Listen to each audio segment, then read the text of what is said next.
దేవుడి దగ్గరికి రమ్మంటే వస్తాడా? వస్తాడా దేవుడి దగ్గరికి? రాయా కొద్దిసేపు దేవుని వాక్యం అంటే నేను విన్నాను. నా దగ్గర ఏముంది? డబ్బు ఉంది. ఆ డబ్బును చూసుకొని విర్రవీగిపోతూ ఉంటాడు. ఈ డబ్బుతో నేను ఏమైనా చేయగలుగుతాను అనుకుంటూ ఉంటాడు. ఇప్పుడు అతడు దేవుడి దగ్గరికి రావాలి అంటే అతనుకున్న డబ్బు ఏమైపోవాలి? ఏమవ్వాలి? డబ్బంతా.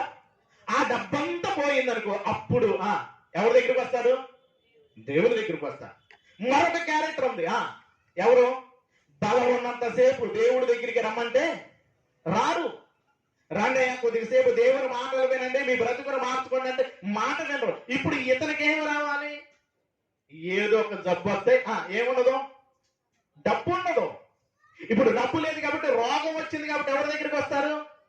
దేవుడి దగ్గరికి వస్తూ ఉంటారు. గమనించండి పిల్లరా, దేవుడు నిన్ను ప్రేమించి ఆరోగ్యాన్ని ఇచ్చి ఆయుష్నిచ్చి నిన్ను తన దగ్గరికి